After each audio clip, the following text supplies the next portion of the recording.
As the old saying goes, if you're going through hell, you might as well keep going. Completely unrelated note, the Jets are about to play the Vegas Golden Knights in Vegas on the road.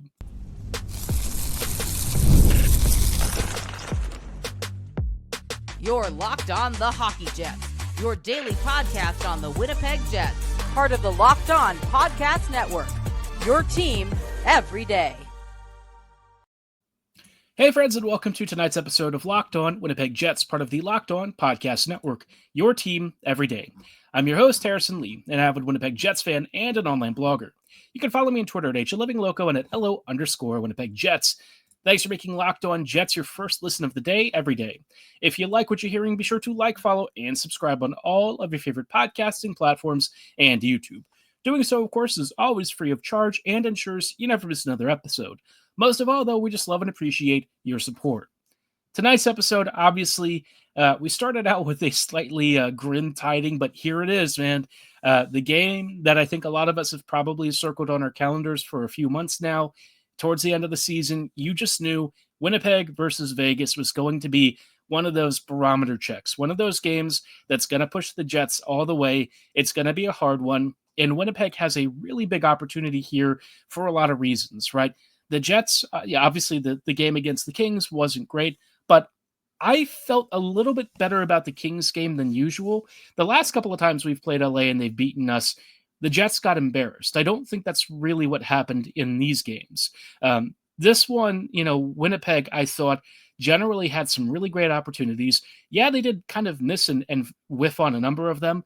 I don't know what was going on. Maybe the ice was softer or something. But the Jets actually had 4 or 5 A-grade looks, and they just couldn't quite get it to settle down and go in.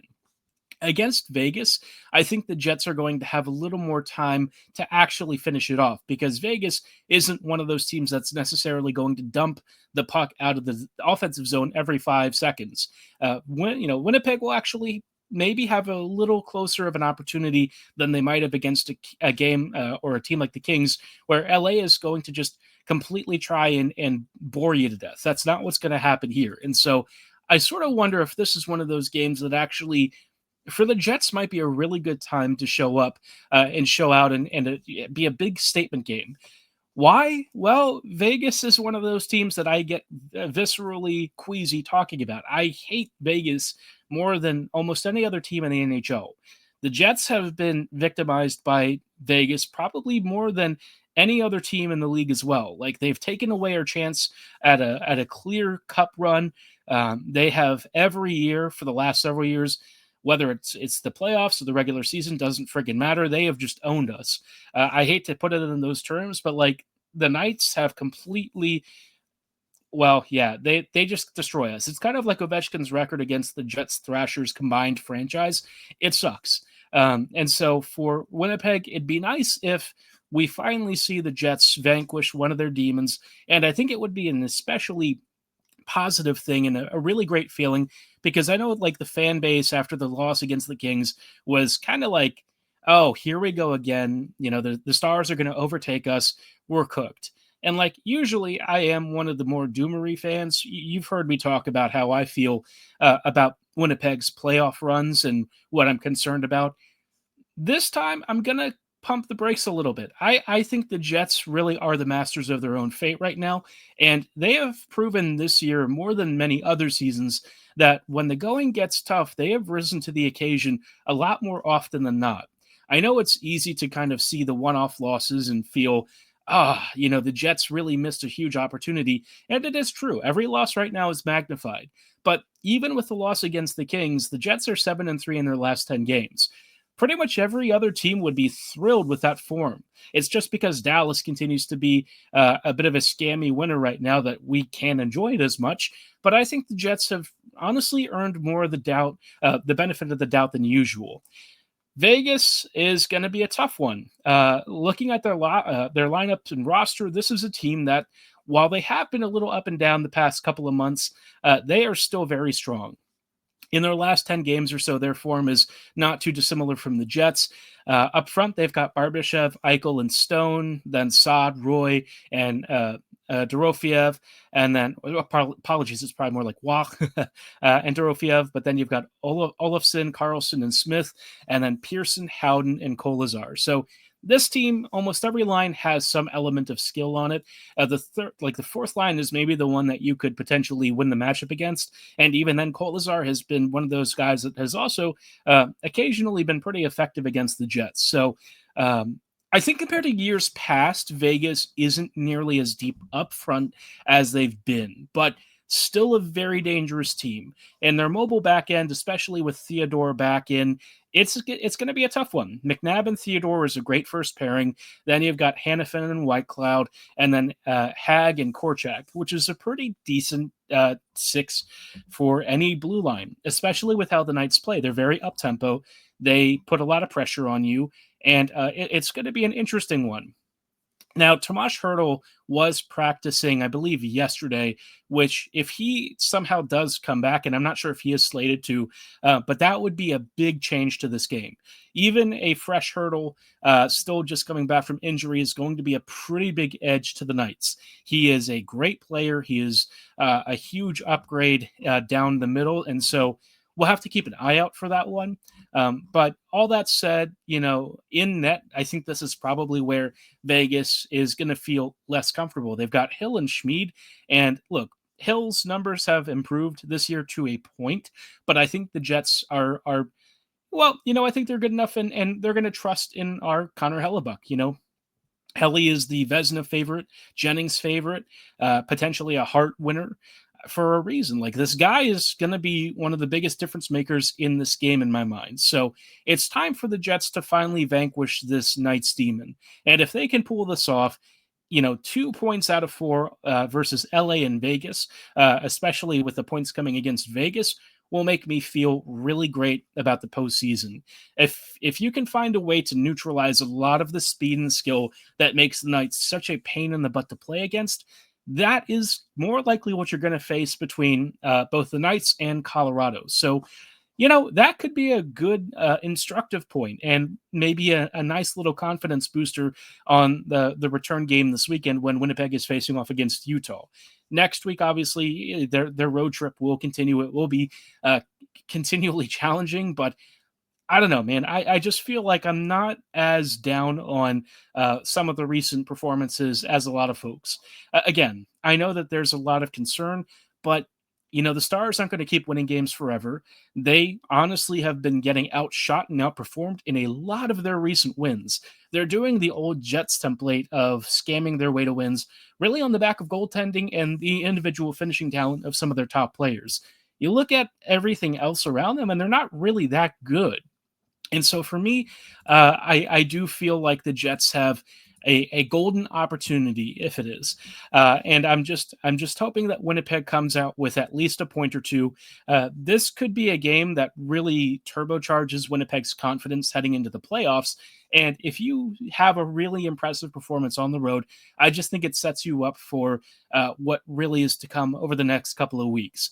This is Winnipeg's moment to shine. They have done so many times this season. If they lose, it's not the end of the world, but it does make things a lot tighter. So crossing our fingers that tomorrow's recap episode is going to be a very happy Winnipeg has pulled it off and finally vanquished Vegas for at least one more outing.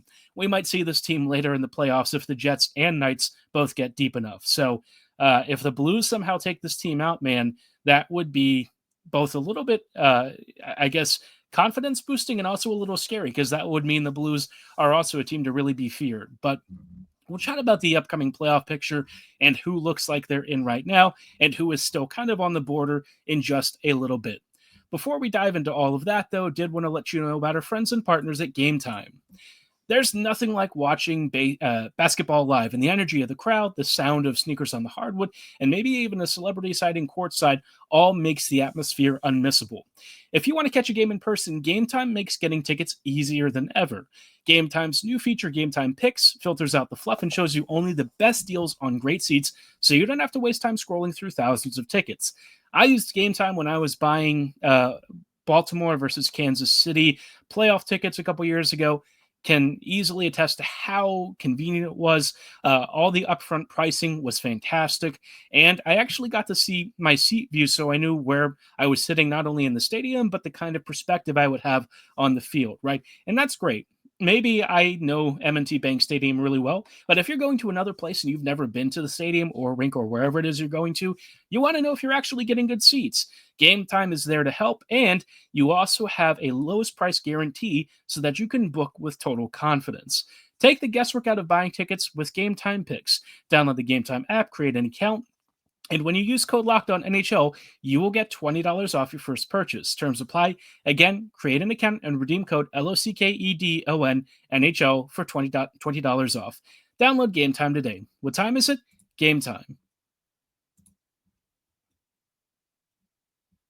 Hey friends, and welcome back to this episode of Locked On Winnipeg Jets, part of the Locked On Podcast Network, your team every day.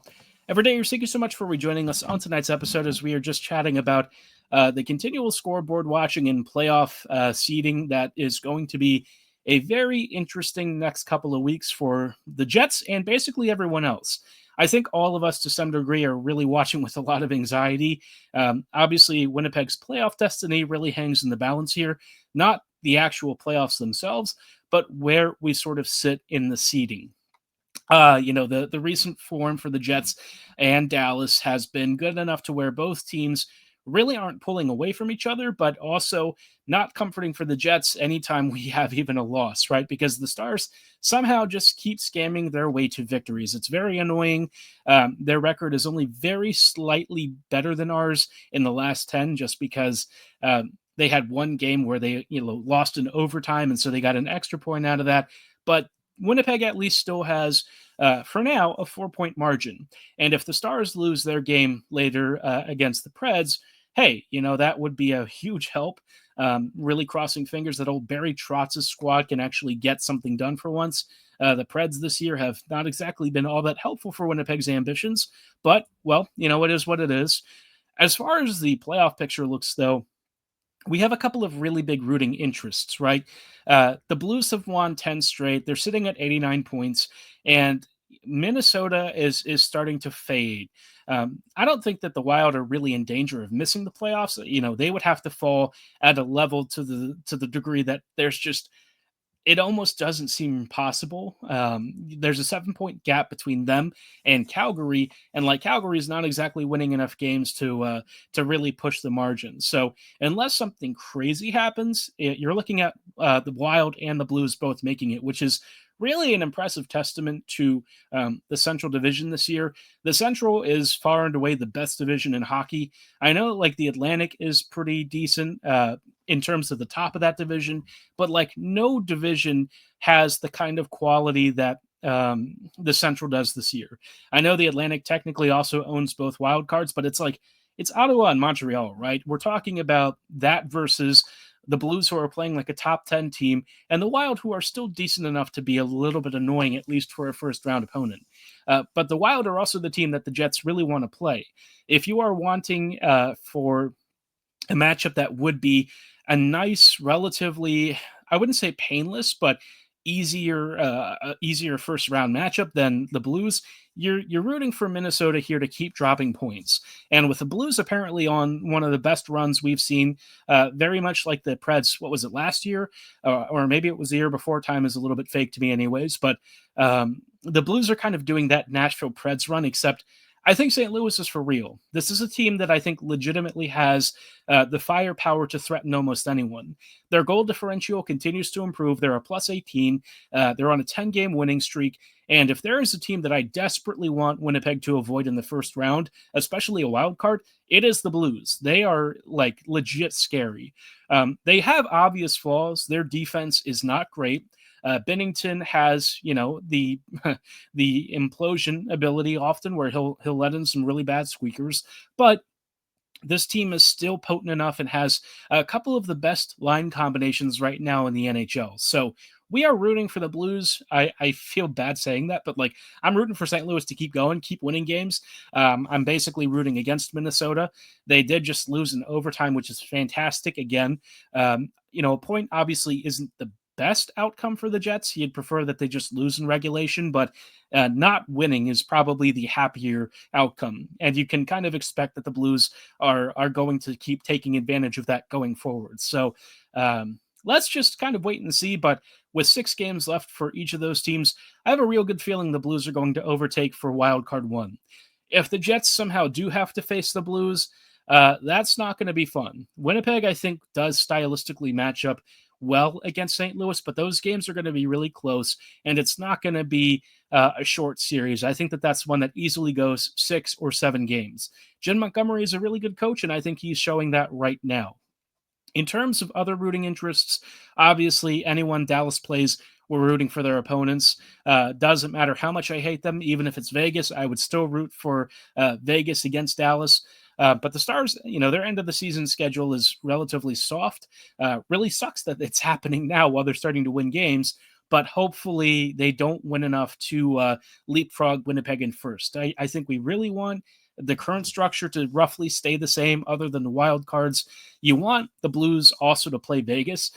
Getting the Knights out early, which actually the Blues could legitimately pull off, would be a huge blessing.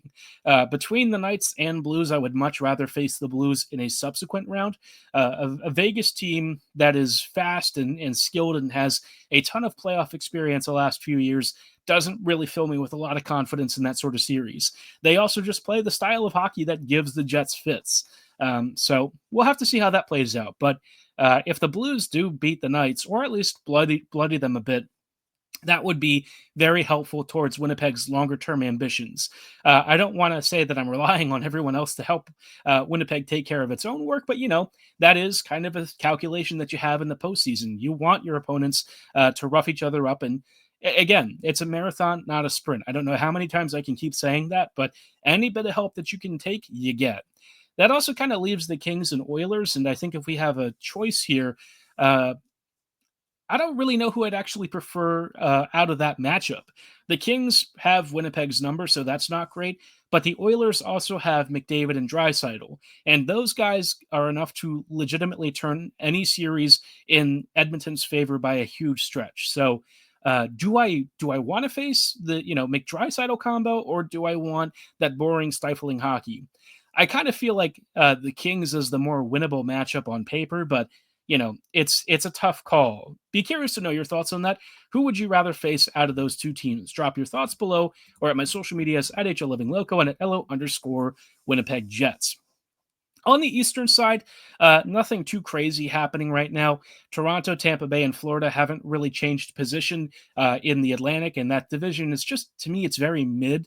The Metro, I think, has the stronger of the conference teams, and they've got Washington, Carolina, and New Jersey still, again, roughly in the same spots. It's really the wild card where there's been a fair bit of upheaval. The Sens right now are probably the safest at 84 points, but even then, I don't think that they feel super comfortable. 84 points isn't a huge lead right now for them, and so I'm sure that they don't feel as settled as they would like, but they are playing better hockey recently. Their record, I don't think, really reflects it, but the underlying numbers at least look pretty decent. It's just, I feel like the Sens are always cursed somehow to be very mediocre. They probably will give the Caps a bit of a run for their money in the first round, but I wouldn't really expect anything beyond that. Montreal making the postseason would be very interesting. They're a little leaky on the back end, but they play fun, up-tempo hockey. They have a good crowd atmosphere, and so if they make the postseason, I think that would be a very interesting story. Marty St. Louis potentially coaching against Toronto. If the Leafs somehow collapse in the first round against Berube, that'd be very interesting. So, looking at the playoff picture, there are so many teams in the East that could still realistically somehow, against all odds, claim a wild card spot. Detroit, Columbus, and New York are all technically within touching distance. After that, you've got the Islanders and Penguins. I don't really think too highly of either of their chances. The Isles and Wings are probably, in my mind, a little bit too distant to be super relevant. But the Rangers and Blue Jackets are pretty close. If Columbus hadn't collapsed recently, they'd probably still be in a playoff spot. But their last 10 games, it's been 3-6-1. I think that they are probably starting to fade here. would have been really nice to see them make the playoffs. That would be a phenomenal story in light of everything that happened to them from the start of the season till now. It would be a tremendous testament to how hard they've fought to get to this point. But I always look at the East this year as basically the Caps, maybe Tampa and Carolina, and obviously the Panthers. I guess are still pretty decent, but there's just not many teams that I think are really scary. Winnipeg has had to rise to the top of the biggest gauntlet in the NHL in the Central Division, right? At this point, the East might as well be the softest of the two conferences. The West is where I think the next Cup winner comes out. And, past couple of years, that really has held true. Colorado, Vegas, St. Louis, even further back. It's just a division and a set of divisions in a conference that just, man, they keep pumping out elite talent. And I really wish the Jets didn't have to play in the Central, but here we are. So crossing fingers, all works out. But amidst all of that, there is at least a little bit of note of positivity about the Jets' chances to not only win the West, but also win the President's Trophy. I know it's a little further out of mind. Everyone's focused really on winning the West, but winning the President's does both. And I think because the Jets have put themselves in such a good position, we can think about both. We'll chat about that in just a brief moment, but before we did want to let you know about our friends and partners at FanDuel. The NCAA tournament is finally winding down, and FanDuel is giving you the chance to get in on the action like never before. Right now, new customers can get $200 in bonus bets when your first $5 bet wins. That's 200 extra bucks to use on everything from buzzer beaters to Cinderella stories, and even who's cutting down the nets. As a Maryland fan, it's been a brutal tournament for me. The Sweet 16 qualification for both the men's and women's team, fantastic. But unfortunately, things didn't go well after that. So, the quality, I think, of the Final Four is amazing for both sides. And if you think that there is one of these teams that's going to rise above all to be the true champs, make your bet right now. A $5 bet, especially if you're first-time user, you can get 200 bonus bucks for betting if you actually call the champion right. But of course, you can also bet on the action as it's happening each day, and there's always something exciting to get in on. The FanDuel app makes it very easy, it's safe and secure, so there's no waiting around, especially when you win. Visit FanDuel.com to get in on the college hoops action all tournament long and celebrate the Final Four in March Madness as we go on towards the champions. Hey friends, and welcome back to this episode of Locked On Winnipeg Jets, part of the Locked On Podcast Network, your team every day. Every day, thank you so much for rejoining us on tonight's closing thoughts as we are just wrapping up and sort of chatting a little bit about Winnipeg's final couple of games here. The Jets, quite frankly, control their destiny in a lot of different ways. Obviously, the West is really the big prize, but I think the Jets have a real shot at a banner. The Caps are starting to fade a little bit. They're 5-4-1 in their last 10. Their grip on the Metro isn't questionable. They've still got that firmly in hand, and they've really got the East wrapped up. But the Jets might actually be able to take that President's Trophy away from them. The Caps are still a really strong team, don't get me wrong, but Winnipeg, I feel like, is doing even more in an extremely difficult conference, and the Jets have just found ways continually to get points in more games recently. I think that is a really big deal. Last week, the Jets, I felt, really took care of business, and so it set up a fair bit of a margin for error here in this week's action. Not a ton, mind you, because Dallas continues to win, but if you set the Caps as your target, right? If you're trying to chase their points record and beat it, which right now the Jets are currently doing, to me it basically does both things at the same time. Dallas and the Caps basically have the same amount of points. I think they'll probably finish with similar totals. And for the Jets, this is a great chance to control not only your Western card seeding, but also who doesn't want a President's Trophy, man? Winnipeg doesn't really have any cool banners or trophies to really rally around. We have individual player stuff, which is amazing. Don't get me wrong. A Jennings Trophy and Vezina Trophy, that stuff is fantastic. But we're looking for something to really hang up for the team. And I think that the President's Trophy, to me, might be an even bigger thing in some ways. It's really a reward for all of the incredibly hard work the Jets have done throughout the entire regular season. And right now, in like the last 20-ish games, the Jets, especially their underlying metrics, are starting to shade towards like a really quality, borderline elite team in a lot of ways. I know it doesn't always reflect in the score lines, and I think that there's continual angst about what happens when they face a Colorado or a Vegas in the playoffs. I myself am not immune to this, but I have to still analyze this team for what it's giving us right now. And what they're giving us is a President's Trophy team. I still think that they can pull this off. I'm actually fairly confident they're going to at least win the West. And I think if they do, I think it also means they win the President's Trophy. I think the West is really the favorite to do it. Dallas, I think, is the only other team outside of Washington and Winnipeg that really has a shot at this. And I think at some point, the Stars not playing great hockey recently is going to catch up to them. I don't know when. It might not happen until the playoffs, but I think with how hot the Jets started this year, it really gave them a nice cushion, and that cushion is still serving us even now. The other thing for the Jets that's really helpful is that we play Dallas in a couple of days. Well, more like a week or so, but that game is coming up on the road. That's going to be a really tough one. I am obviously not going to sit here and say that I am amazingly confident about the final scoreline, but Winnipeg did do a really good job of beating up on the Stars not that long ago. And if Heiskanen is still out, that could be a really good thing for the Jets. So, next week could really decide the President's Trophy. I still think Winnipeg is going to do this. If the President's Trophy is the only award that the Jets get as a team this year, I still think that is a remarkable achievement. I think I would be disappointed if it is. I really feel like this team deserves more. It'd be great if we can see this all the way through to at least a conference final. That would be fantastic. If the Jets don't get past that, it is what it is. But having a chance to at least get deep in the playoffs is really what I'm hoping for. And having a banner to come out of it, I think would be a remarkable testament to what this team has accomplished this year. The Jets are flawed, no doubt, but they have come a long way. They have weathered some really big storms. They're going through an injury crisis right now. I think the team deserves a fair bit of credit and something to really put a feather in their cap. If nothing else, getting the President's Trophy with a potential Hart, Vezina, and Jennings winner is just really one of the most special seasons we've seen from a Jets team ever, right? I don't know that this team has ever really had a year like this. We've had very amazing seasons before, 2014-15, first time making the playoffs, 17-18, first real cup run. We've had some Vezina years splotched in there, but nothing quite like this. You have a goalie leading every single statistic. You have one of the top offenses in the league.